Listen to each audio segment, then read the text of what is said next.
Good morning, everybody, and welcome to Recovery Classroom. My name is Drew. I am an alcoholic, and today I'm a recovering alcoholic, and I cannot be any more grateful. Speaking of gratitude, last night I got to go into a room, back into a meeting group that was very instrumental, very important to me, especially in my early days of sobriety, still important to me now. I got to go in and share my experience, strength, and hope with them. I got to share my lead during their speaker meeting, and to say I'm grateful, to say thank you, it's just, I'm pretty good with words, and I don't feel like those words even can convey just how humbled I am and appreciative of them allowing me to come in. And so if you guys are watching from that meeting last night, again, I don't feel like it's enough, but thank you for letting me come in and share during your speaker meeting. It meant the absolute world to me.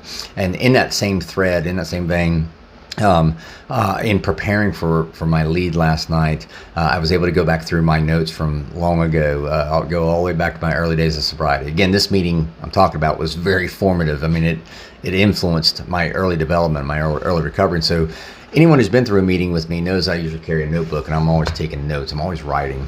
Used to do it on a tablet long ago, but I got to go back through those notes and to prepare for last night. And one of the things I noticed, I think it's worthwhile talking about. Before I can talk about it, I need to set the stage.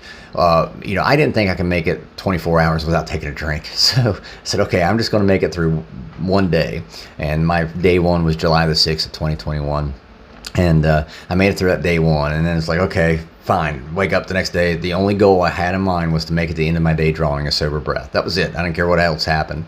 And I made it through day two. And I remember I started thinking about, I didn't want anything to do with AA, but it made sense in my head that if I wanted to figure out how to solve my drinking problem, I probably needed to hang out with people who'd solve their drinking problem, which meant I was only going to find those people in AA rooms. So while I didn't want anything to do with AA, it made sense I needed to hang out in AA rooms at least. I could tune out the Mahama Jamma Pie in the Sky spirituality bullshit, but I could at least listen to each individual person and try to figure out strategies that they use to help me get through my day drawing a sober breath, going to sleep rather than passing out. Because again, that was my only goal. So I was about 25, 30 days in. It was on a Monday night, and I walked into a room, I used to say by accident. I think it was truly by divine guidance, really. But I walked into a room I wasn't planning on originally being at. I was planning on going to one meeting instead. Couldn't make it there because of traffic, so I ended up going to another meeting. And I walked in and I saw all these people that were happy, joyous, and free. I mean, they were laughing, cutting up, carrying on, having a hell of a good time. And I thought it was bullshit because they were sober. I thought it was an act. So the only way for me to conclusively prove beyond any reasonable doubt that they were telling the truth, that they were genuinely sincere, was to follow them around, and that's exactly what I did. So I spent like the next 3 weeks following these people around, trying to look for any cracks in the facade, trying to help. You're saying one thing, but you're doing something else. And lo and behold, after 3 weeks, well, it was consistent. It was adding up. What they were saying was matching what they were doing. And I started realizing for the first time that maybe I too could get sober. Maybe I too could be that happy, joyous, and free like they were exhibiting. Maybe I too had a little bit of hope, and that's what was important to me. And so where I started following these people around night after night, meeting after meeting, day after day, well, next thing you know, I'm in meetings with these guys on a regular basis. They become my friends. And I started learning from them and listening to them and taking their advice, listening to their suggestions. I remember telling some of my friends, hey, look, this suggestion, I tried it, didn't work, but this one over here did, and appreciate it, and things like that. And before long, like I said, I got a little bit of hope. So I was going back through my notes and preparing for last night, and I saw all through my notes, I mean, you could just see how excited I was to make it to that meeting that day. And that's what I wanted to point out to you today.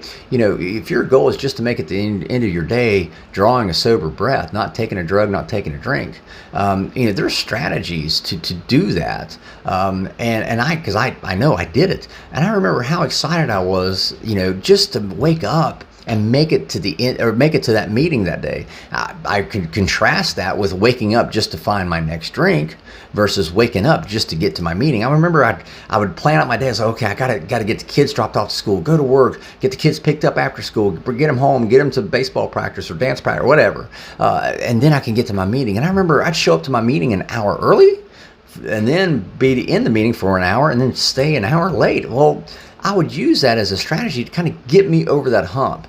And before long, I had 30 days in. Before long, I had 60 days in. Before long, I had 90 days in. And I would use that strategy of getting to that next meeting or waking up just to get to the meeting for that day because I was excited. I was genuinely excited. I didn't know who I was going to see in the meeting. I didn't know who was going to speak, who was going to say what. Again, it's a room full of drunks and drug addicts. You never know what's going to come out of our mouths, right? I just remember how exciting it was for me to wake up because I had something to look forward to at the end of my day to help get me over that last 4 or 5 hours of my day so I could go to bed drawing a sober breath, so I could go to sleep rather than passing out. That was so vitally important. But I just remember waking up, and like I said, I saw it all in my notes, how exciting it was for me to wake up just so, okay, it's Tuesday night, I'm going to this particular meeting, and so-and-so is going to be there. I'm going to get to catch up with this person. I'm going to get to catch up with that person and hear what this person has to say, things like that. And it's just such a stark contrast because I used to hang out with people who would drink all the time. And now they weren't like me. They could drink and control it, set it down, walk away. I couldn't do that. But it's not fair for me to go to my friends, these people, and say, hey, look, you need to stop drinking around me because I'm trying to quit drinking. Well, I can say, rightfully so, that, hey, I'm trying to stop drinking. It's unfair for me to ask them to change their life. I can't change my friends. But in the rooms, I also learned I can't change my friends, but I can change my friends. My friends went from hanging out with people who would drink and drug and do all this stuff to hanging out with people who don't. And that's one of the strategies I employ to get me to the end of my day sober. Well, one of the coolest sayings I remember hearing in the rooms of Alcoholics Anonymous was the good news about AA is you get a whole new set of friends. The bad news is you're looking at them. I'm thankful for the friends. I'm thankful for the friends that were in that room last night that invited me back. I'm thankful that they've been in my life and it helped shape and form and mold me in the early days of my recovery and my sobriety. I want to encourage you. You may be like me where you don't want AA, you don't want NA, you don't want CR or whatever, but you do want to get clean and sober. Okay, fine. It makes sense, again, rationally, that if you want to solve your drinking problem, if you want to solve your drugging problem, you're going to probably have to hang out with alcoholics or drug addicts who solve their problem. And you're probably going to find those people in an AA room, in an NA room, in a CR room. So while you don't have to go in and necessarily sign their membership card and get on their mailing list, you can at least go in and talk to them and listen to them. And I think you're going to find over time this level of excitement where you just wake up because you want to get to the next day's meeting. I lived like that. God, it was like 9 months, 10 months. And even Eric and I were even talking last night about just just being there last night alone. It just reminded us of how fun it was early in sobriety because we just never knew what was going to happen. Again, you never knew who was going to show up. You never knew what was going to be said, what was going to be done. It gave us something to look forward to. I'm getting excited just thinking about it. This is funny. It gave us something to look forward to. And it's just, again, it's such a contrast. I used to wake up just to find my next drink. I then started waking up just so I could get to my next meeting. And so I want to encourage you, find a room, find a group of people that have solved their problem that you're trying to solve. Get around them. You don't have to subscribe to them, a Hamba Jamba Pie in the Sky stuff. If you don't want to, that's fine. But at least start listening and start talking with these folks. And if you think it's bullshit, follow them around. I said last week, I ended up doing the very thing I didn't want to do. I didn't want to keep coming back. I wanted to solve my problem and move on with my life. Well, I followed these people around. I kept coming back whenever I said I didn't want to. And I'm glad I did keep coming back because it finally showed me that the hope that these folks had is the same hope that I could have. And I want to share that with you too. The hope that you see in others can be your hope too. So with that being said, I'll let you guys go. Thank you guys for letting me come in and share 5 to 10 minutes of your day with you.